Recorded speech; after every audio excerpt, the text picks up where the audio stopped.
Hi, this is the Cat's Library. I'll be your librarian today. This is my first video starting out with the new character sprites. So behold! Finished beholding? Today in my series drawing animals from reference, I chose to draw a python. I wanted something simple with a minimal background to try to get myself back on a schedule.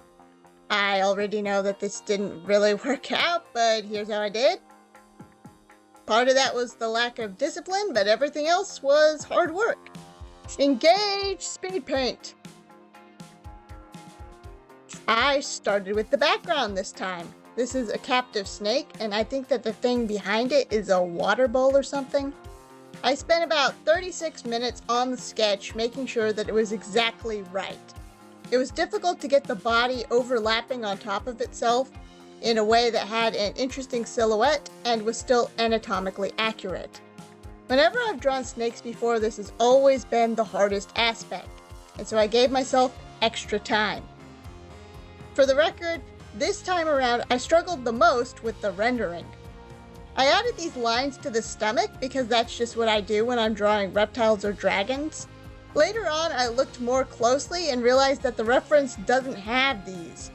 The lines helped with the shading the form to look three-dimensional, but they messed up the initial texturing, which I had to go back to fix.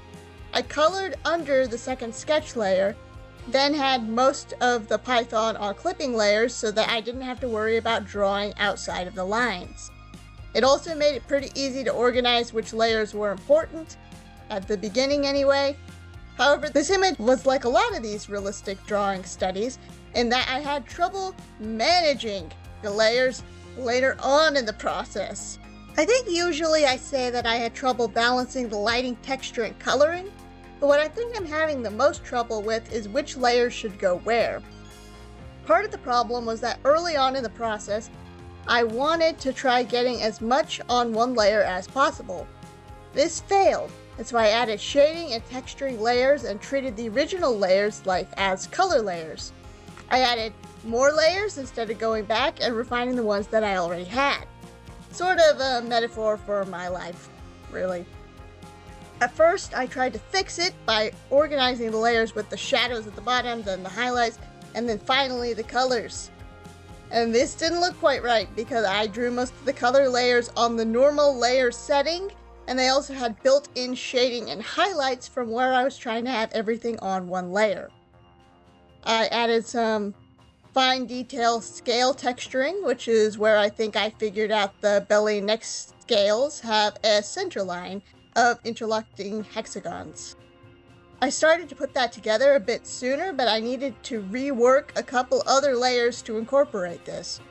I reorganized everything back to where I had it the first time around, with the colors on the bottom and then the highlights at the top, and adjusted the opacity and colors of all of the layers so that it actually worked.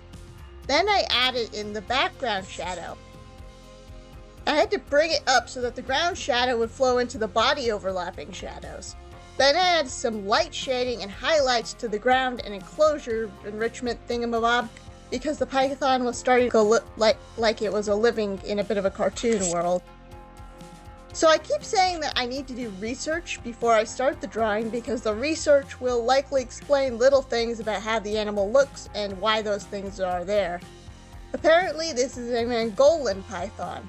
It's listed as least concern conservation status on Wikipedia, but is still considered a rare species. It is native to select areas of Angola and Namibia to the southwest of the African continent. Specifically, these snakes live in grassland, scrubland, and rocky areas. It's difficult to research the area because of something to do with landmines.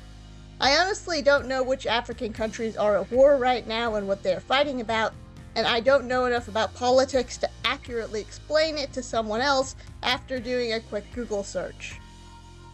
Angolan pythons are carnivorous. Bet you could have guessed that one. They hide from their prey and then strike from the shadows, and by strike I mean they crush the prey to death. They lay 4 to 5 eggs at a time. They have 10 heat-sensing pits on their faces, which I did notice on the photograph, but I didn't remember what they were. They provide snakes with infrared vision. On the drawing, these pits ended up blending in with the scales, and so I may have to go back and add them to the last-minute touch-ups. Angolan pythons also have bead-like scales that I also tried and failed to have on the drawing. That particular texture is to trap moisture. This species of python grow to be 3 to 6 feet, which is not relevant to the drawing, but I'm summarizing this from a website, and this was something that they mentioned. They are nocturnal. The python, not the people who wrote the website, to my knowledge anyway. Snakes smell with their tongues, which directs the scent to the Jacobson organ at the roof of their mouths.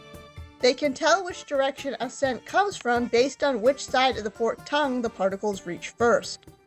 I'm sort of rambling snake facts at this point. So I said I was going to do some last-minute touch-ups, and that ended up taking an hour. The end of that got cut off, but I might have ruined it. I don't know. But the end product got very painterly looking. So maybe it's just a style thing. I'm not going to fix it anymore at this point because it looks fine, and it could look a lot worse. I remembered to look for stories. Before choosing the animal this time, you may applaud. Coincidentally, Python is the name of a dragon in Greek mythology. I forgot that is a very short story. I also added a dramatic reading of an Aesop's fable called The Farmer and the Viper. In Greek mythology, Python was a dragon-like creature who was apparently the Earth's son, and he lived in the Earth's belly button. The Earth was named Gaia in Greek mythology and was actually a person. This was in Delphi, where there was an oracle. Python terrorized the nearby villagers. Usually his story was tied to Apollo, who was the guy who vanquished him, which is the whole story. Apollo slayed Python and then took control of the shrine. This is thought to be a metaphor for the worshippers of Apollo taking over a different shrine. There was another version of the story where Apollo and his twin sister's mom, Leto or whatever, was chased by Python while she was pregnant with them. And when Apollo was born, then he shot Python. Think that's about it for that story. Now for the Aesop's fable. I'm going to try to be a little bit more detailed with the writing because I haven't done that in a while. I was trying to go for the over-dramatize a simple story and then it's funny, but this might actually just be sad, I don't know. The Farmer and the Viper. The winter evening was glittering with snow as the sun began to sink over the horizon. The farmer adjusted the firewood that was bound together and roped on his back. While it was a beautiful sunset, it was not red, and to the east a stampede of black clouds boiled toward the forest. From the ground, everything seemed still, but the farmer was sure that a storm was coming. The snow crunched under his feet until he could see the bricks of his house in the distance. He took a moment to lean back and admire it. There was no smoke in the chimney. The faintest twitch out of his peripheral vision drew his attention. To his left was the edge of the forest, and to his right where he was looking was his field.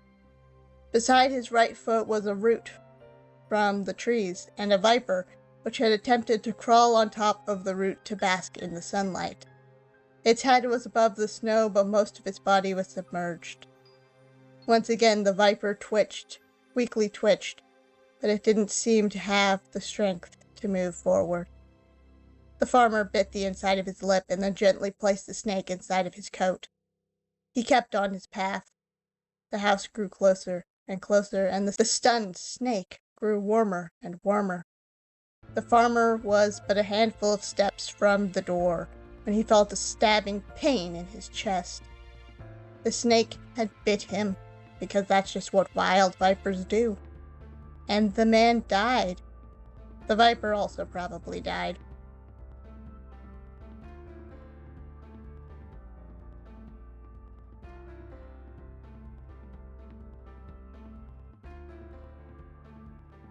So that's the end of the video. I'm going to do something silly and fun for the next video.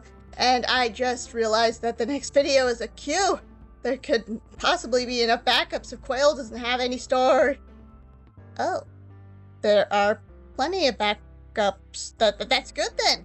I did look through the remaining letters, and I don't think that I'm going to do any more insects or bugs.